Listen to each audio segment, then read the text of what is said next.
Assalamualaikum warahmatullahi wabarakatuh. Nama saya Hasna Fadila Widiati. Di sini akan menjelaskan dari tim Pro mengapa nilai wajar level 3 terlalu subjektif untuk diandalkan dalam laporan keuangan. Lalu anggota kelompok kami ada Rifani Febianti, lalu ada Fida Saiki Isfahani, yang keempat ada Safina Tunaja, dan yang kelima ada Nuraini. Apakah nilai wajar level 3 terlalu subjektif untuk diandalkan dalam laporan keuangan? Nilai wajar adalah estimasi harga yang akan diterima dari penjualan aset atau dibayarkan untuk menyelesaikan kewajiban antara pelaku pasar yang memahami dan berkeinginan untuk melakukan transaksi wajar pada tanggal penilaian. Nilai wajar level 3 dinilai terlalu subjektif dan memiliki potensi untuk tidak dapat diandalkan dalam laporan keuangan karena didasarkan pada masukan yang tidak dapat diobservasi dan sepenuhnya bergantung pada pertimbangan serta asumsi manajemen, bukan data pasar yang objektif.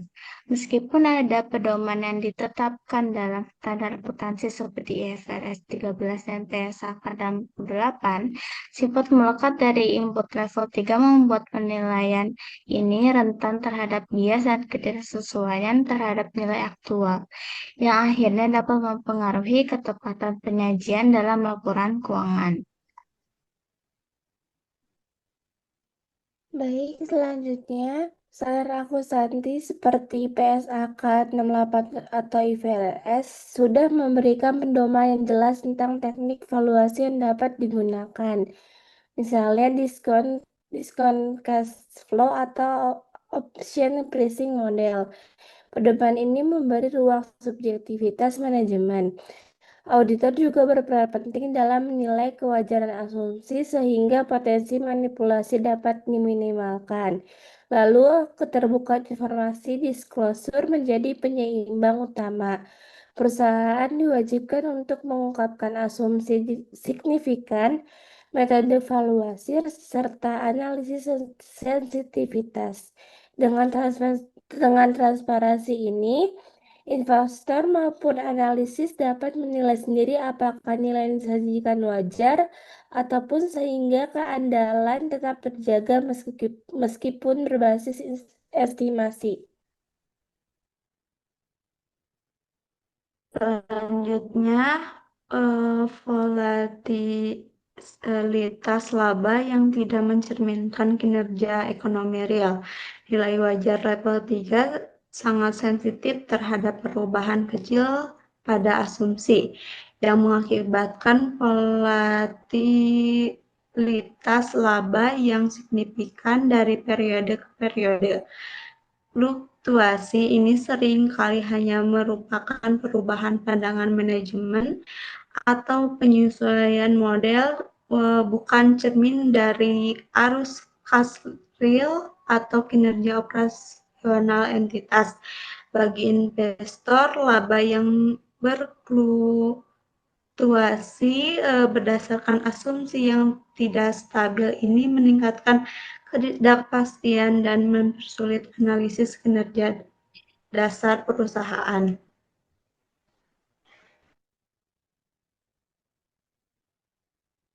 Salah satu kritik Salah satu kritik terhadap level 3 adalah sifatnya yang lebih subjektif karena menggunakan asumsi manajemen. Namun PSAK 113 telah mengantisipasi hal ini dengan mewajibkan prinsip kejujuran, dapat dipercaya, dan kecerdasan dalam penyusunan laporan keuangan syariah. Artinya, sekalipun nilai wajar dihitung berdasarkan estimasi, manajemen tidak boleh melakukan manipulasi karena hal tersebut bertentangan dengan prinsip syariah. Dengan demikian, risiko manipulasi dapat ditekan melalui penerapan etika dan kepatuhan syariah.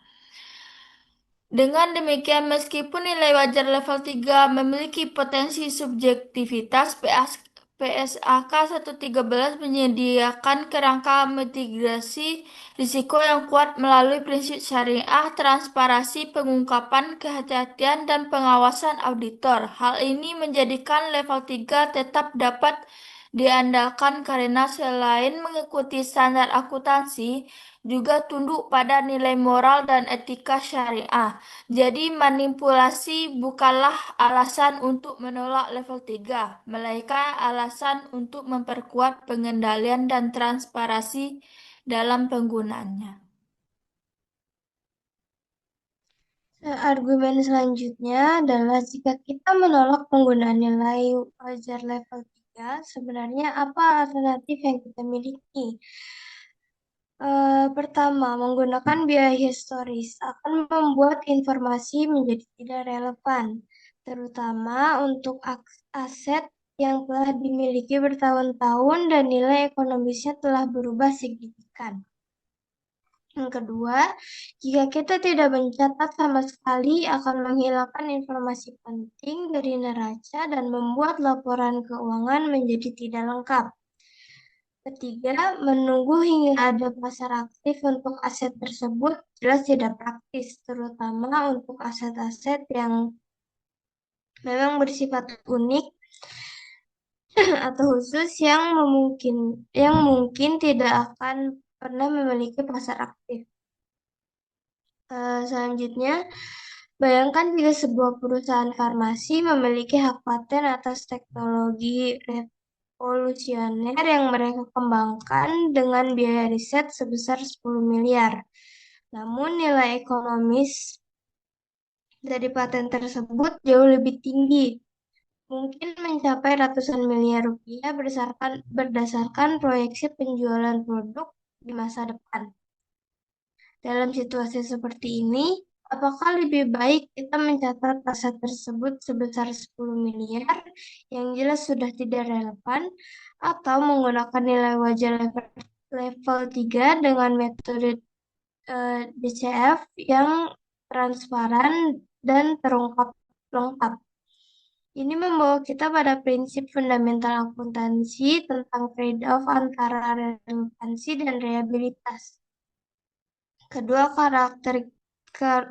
karakteristik kualitatif ini sama-sama diperlukan untuk menghasilkan informasi yang berkualitas, bukan memilih salah satu dan mengorbankan yang lain.